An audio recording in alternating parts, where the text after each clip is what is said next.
Hello friends, welcome to smile talk paramedical channel. Friends, 2025-26ನೇ ಸಾಲಿಗೆ ಏನು ಒಂದು ಡಿಪ್ಲೊಮಾ ಫಾರ್ಮಸಿ ಕೋರ್ಸ್ಗಳಿಗೆ ಅಡ್ಮಿಷನ್ ಪ್ರಕ್ರಿಯೆ ನಡೀತಾ ಇದೆ. ಈ ಒಂದು ಪ್ರಕ್ರಿಯೆಯಲ್ಲಿ ಆಫಿಷಿಯಲಿ ಸರ್ಕಾರದಿಂದ ಏನಾಗಿದೆ ಅಂದರೆ ಫೀ ಸ್ಟ್ರಕ್ಚರ್ ಬಗ್ಗೆ ಒಂದು ನಡುವಳಿಯನ್ನು ಬಿಡುಗಡೆ ಮಾಡಿದ್ದಾರೆ.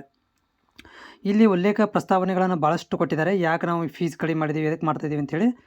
ಇವರ ಪ್ರಕಾರ ಏನಂತಂದರೆ, ಈ ವರ್ಷ 2025ರಲ್ಲಿ ಯಾರೆಲ್ಲ ಸೀಟ್ ಹಂಚಿಕೆಯಾಗಿದೆ ಅಂಥವ್ರುಗಳು ನೋಡಿ, ಸ್ಟ್ಯಾಂಡ್ ಅಲೋನು ಡಿಪ್ಲೊಮಾ ಕೋರ್ಸಸ್ ಯಾರಾದರೂ ಪ್ರೈವೇಟ್ ಕಾಲೇಜಲ್ಲಿ 20% ಸೀಟ್ಗಳನ್ನು ಪಡ್ಕೊಂಡಿರೋರು 14,300 ರೂಪಾಯಿ ಏನಿರುತ್ತಪ್ಪ ಅಂದರೆ ಗೌರ್ಮೆಂಟ್ ಕಾಲೇಜ್.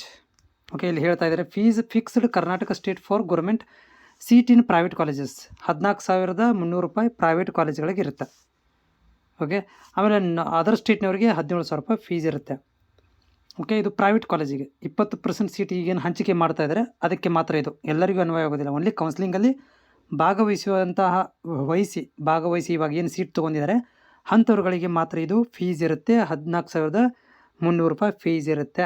ಇದು ಗೌರ್ಮೆಂಟ್ ಆಗಲಿ ಪ್ರೈವೇಟ್ ಆಗಲಿ, ಗೌರ್ಮೆಂಟ್ ಕೌನ್ಸಿಲಿಂಗ್ ಮುಖಾಂತರ ಹೋದರೆ ಅವರಿಗೆ 14,300 ರೂಪಾಯಿ ಇರುತ್ತೆ. ಆಮೇಲೆ ಇಲ್ಲಿ ಹಂಚಿಕೆಯಾಗಿರುವಂಥ ಹಂಚಿಕೆಯಾಗಿರುವಂಥ ಏನು ಸೀಟ್ ಹಂಚಿಕೆಯಾಗಿದೆ ಅವ್ರುಗಳಿಗೆ ಮಾತ್ರ ಈ ಒಂದು ಫೀಸ್ ಇದಾಗುತ್ತೆ. ಡೈರೆಕ್ಟ್ ಹೋಗಿ ಅಡ್ಮಿಷನ್ ಮಾಡಿಸೋರಿಗೆ ಈ ಫೀಸ್ ಬರೋದಿಲ್ಲ, ಕನ್ಸಿಡರ್ ಆಗೋದಿಲ್ಲ. ಓಕೆ, ಆಮೇಲೆ ಇನ್ನೊಂದೇನಪ್ಪ ಅಂತಂದರೆ, ಇದು ನಮ್ಮ ಕರ್ನಾಟಕದ ಅಭ್ಯರ್ಥಿಗಳಿಗೆ ಮಾತ್ರ ಇದು 14,300 ರೂಪಾಯಿ ಫೀಸನ್ನು ಇವರು ನಿಗದಿ ಮಾಡಿರುವಂಥದ್ದು. ಇದು ಆದೇಶ ಬಂದಿರುವಂಥದ್ದು. ಇಲ್ಲಿ ನೋಡ್ತಾ ಇದ್ದರೆ ಆದೇಶ ಕೂಡ ಇದೆ.